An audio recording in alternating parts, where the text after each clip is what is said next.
Hai Moms, ketemu lagi dengan Mamia. Kali ini dengan judul Cegah Adiksi Melalui Koneksi.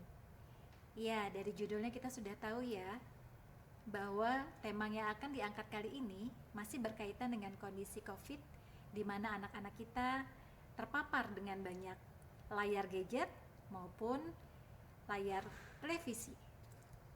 Iya, situasi COVID sekarang ini semakin menyadarkan kita bahwa memang eranya sekarang sudah berubah. Anak-anak kita adalah generasi digital native yang dibesarkan dengan interaksinya terhadap gadget dan dunia online. Mereka belajar dari gadget, mereka berinteraksi, mereka juga mengembangkan bakat-bakat tertentu dari gadgetnya maupun dari online. Tapi di sisi lain juga ada efek samping yang mungkin harus kita waspadai juga. Karena di setiap manfaat atau kebaikan, kalau tidak kita sikapi dengan bijak, pasti ada efeknya juga. Kita mungkin sudah banyak tahu ya, dampaknya seperti kurangnya interaksi anak secara fisik dengan lingkungan sekitar, kurangnya sentuhan, kurangnya kemampuan mereka dalam berkomunikasi secara langsung. Dan ini tentu saja menyebabkan masalah-masalah emosional karena mereka tidak terbiasa untuk mengkomunikasikan dan mengekspresikan secara langsung pikiran maupun perasaannya, yang kemudian bisa di challenge atau direspon oleh orang sekitarnya dengan cara yang tepat. Kita bisa bayangkan ketika anak-anak kita menerima suatu informasi tertentu yang mereka sendiri mungkin belum paham maksudnya apa, tapi kemudian mereka bereaksi secara emosional dan tidak mencoba mencari tahu, itu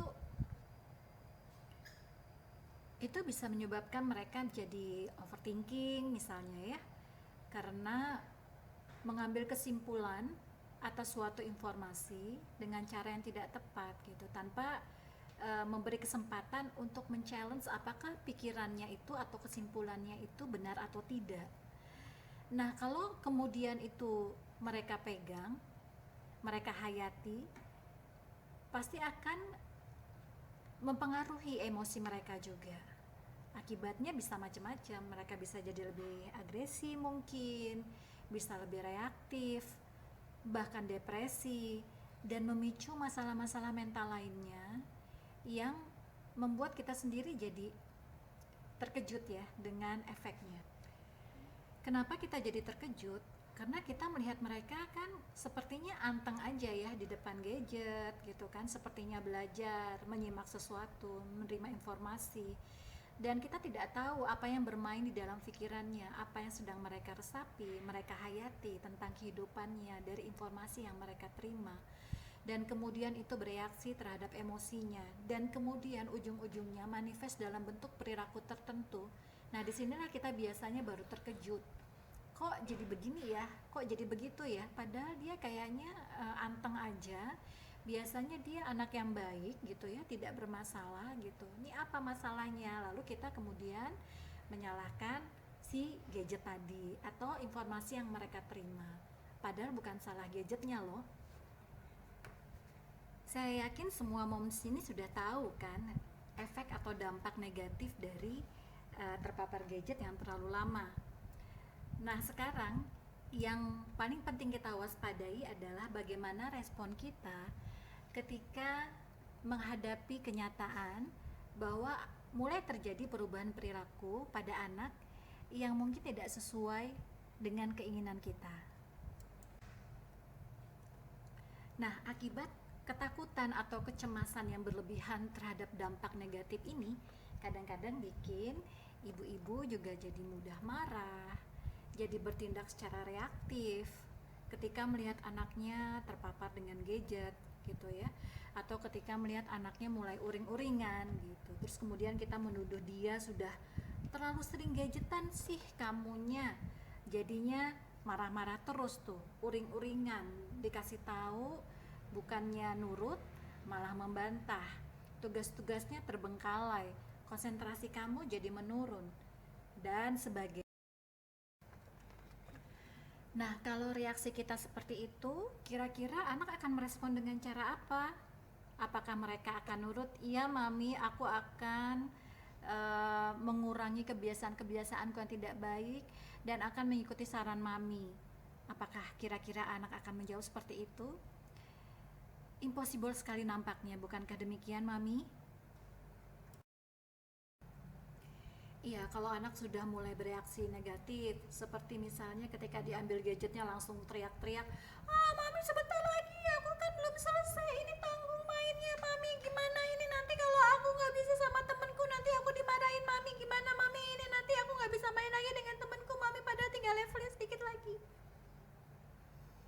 Atau misalnya ketika mulai diambil gadgetnya atau diingatkan gitu ya bahwa ini batasannya sudah selesai loh waktunya main gadget, terus anaknya tuh jadi yang cemberut gitu ya, ditanya jawabnya singkat-singkat aja, mengganggu adiknya mungkin, terus kemudian di kamar terus-terusan gak mau keluar gitu ya, ditanya juga nggak jawabannya malah memancing emosi gitu ya, diminta mengerjakan sesuatu juga malah jadi berantakan gitu. Ini kan situasi-situasi yang membuat kita pun jadi ikut-ikutan terpancing emosi gitu, dan kemudian ujung-ujungnya yang kita salahkan adalah aduh ini gara-gara gadget. Nah, kalau sudah ada tanda-tanda seperti itu, tandanya kita harus melakukan rekoneksi lagi dengan anak-anak kita. Jangan sampai mereka mengambil kesimpulan bahwa kehidupan yang nyaman itu adalah saat mereka bermain dengan gadgetnya, gitu ya. Sedangkan berinteraksi dengan orang di sekitarnya itu penuh konflik, penuh masalah, hanya membuat jadi emosi gitu ya, membuat dia dimarahin, penuh tanggung jawab dan sebagainya. Nah, bagaimana cara-cara kita untuk melakukan koneksi lagi kepada anak-anak kita agar mereka bisa menikmati kehidupannya yang real di dunia nyata? Berikut ada: satu, lakukan banyak-banyak sentuhan fisik kepada anak-anak kita. Bisa memeluk mereka. Kalaupun mereka tidak suka dipeluk, perbanyak kontak mata dengan anak kita. Atau kalaupun mereka juga masih melengos aja bawaannya, pendengarkan suara yang nyaman. Kalaupun kita nggak bisa bicara dengan nyaman, atau maksudnya belum punya ide ya untuk membicarakan apa gitu, kita bisa bercerita, cerita tentang pengalaman yang tadi kita hadapi gitu ya, mungkin tentang uh, film yang kita tonton mungkin, atau kejadian-kejadian di sekitar, misalnya ada tetangga yang kemalingan loh kak misalnya. Atau kita juga bisa cerita tentang sharing masa kecil kita, atau dari buku gitu ya. Kakak mau diceritain nggak, mama punya bacaan yang bagus loh. Nah, itu adalah sebagian dari upaya kita untuk terkoneksi lagi dengan anak-anak, atau untuk membawa mereka kembali terkoneksi dengan dunia yang sedang mereka jalani per saat ini. Selain dari komunikasi seperti itu yang tadi saya contohkan, kalau mereka masih belum mau merespon secara dua arah, jangan khawatir, masih banyak kesempatan-kesempatan yang masih bisa kita lakukan untuk meraih kembali hati mereka.